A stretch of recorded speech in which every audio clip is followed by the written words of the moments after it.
guys, welcome back to Funeral Facts. My name is Victoria and I am a licensed funeral director and embalmer, and I'm here to share with you the facts about funeral service both in modern times and throughout history. So today we're going to be talking about hearses.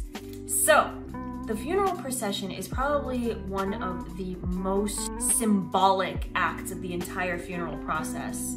It has the ability to humble and honor and just garner absolute respect from anyone who witnesses it.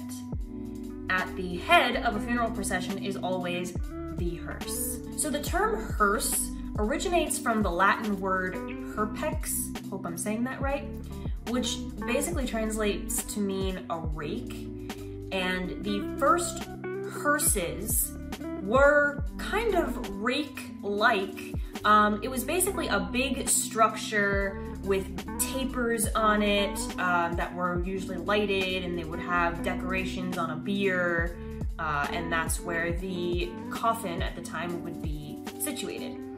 This form later evolved to look sort of like a big pagoda, so it would have like a big, almost like a roof attached to it, and then again in the middle would be the bier where the coffin would sit. The first mobile hearses were basically like a portable stretcher or a portable bier that two people would carry, and then they would carry the person without a coffin around them to the grave. When coffins came into play, the weight was a lot greater, so they would have to get more bearers to bear the weight of this portable bier hearse thing. This whole process made sense when burials were happening in churches or on church grounds, but as burial grounds started becoming farther and farther away, this became less practical. So the use of a wagon or horse-drawn hearse, or basically just a hearse on wheels, that was then called for. In the smaller villages, the hearse was typically just a plain wagon. In cities, a hearse was much more ornate, and you would have either 2 to 8 horses carrying this horse-drawn hearse, depending on how wealthy you are. The people that were involved in coach making, the making of funeral coaches, were incredibly skilled people, and in smaller communities, they also doubled as coffin makers and cabinet makers. The making of these coaches also required there to be a need for a livery man. So the livery man was the person who would sell a hearse to a funeral home or an undertaker at that time, or they would rent them out to lower income families. And these livery men would also take on the role of directing the entire funeral procession instead of the undertakers. Until the start of the Civil War, hearses were very simple, and they didn't really change in style very much until after the war started, so approximately about 1860, early 1860s is when they started to actually change and develop more of a style instead of being so simplistic. The hearse would become more fashionable with different curtains and plumes and little ornate urn-shaped ornaments and trimmings and things like that. After the war, there also became a need for a children's hearse, unfortunately. Those children's hearses were always white in color as opposed to the black of the adult hearse. In the late 1800s, electric cars started rolling around in the streets, and so they developed a funeral trolley car. So this funeral trolley would be designed in a way that the casket could be placed inside of the car, and it would also hold the undertaker and the bearers of the casket. If the mourners or the family members wanted to follow, they would then go into a traditional trolley car.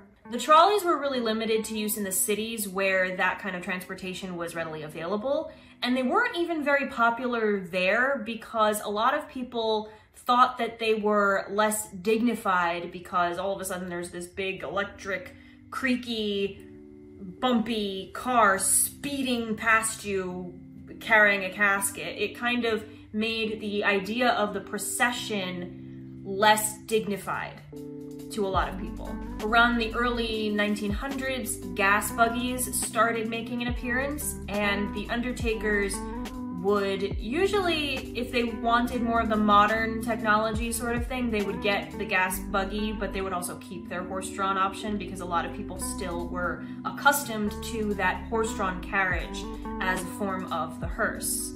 The first automobile gas buggy hearses were very simple, and they evolved to sort of resemble what they looked like as a horse-drawn version, just without the horses. By 1920, the gas-powered hearse dominated the funeral car business, and they would become more and more ornate. Modern-day hearses of nowadays are much sleeker in design. They're usually silver or black, and they're actually made by a lot of different car makes, most popular being Cadillac hearses, also Lincoln, but there are a great many options of hearses nowadays. Right now, they really don't make the sedan version of hearses for the newer versions.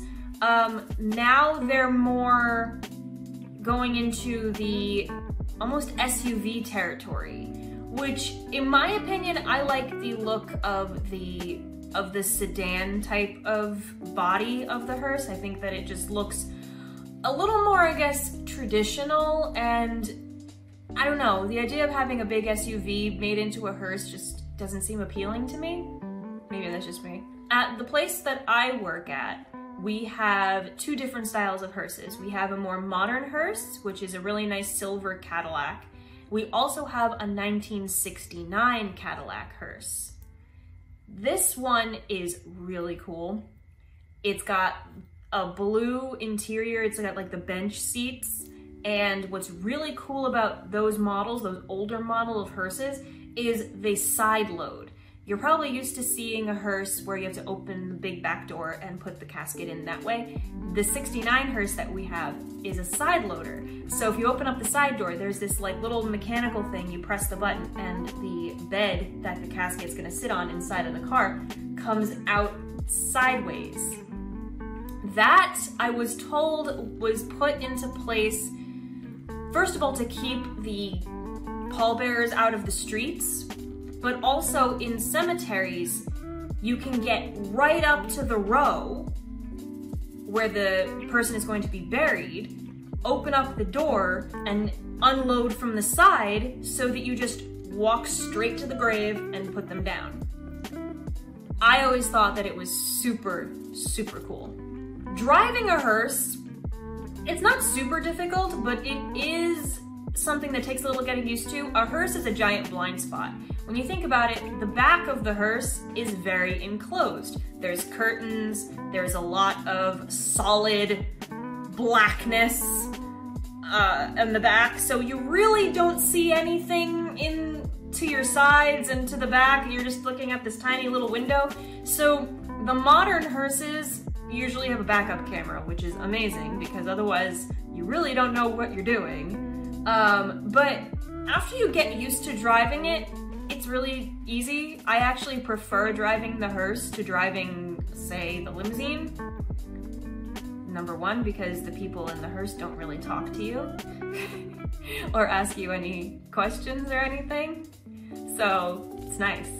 I have seen a lot of people, primarily on TikTok, these just everyday people being able to buy a hearse and just drive it around as their everyday car.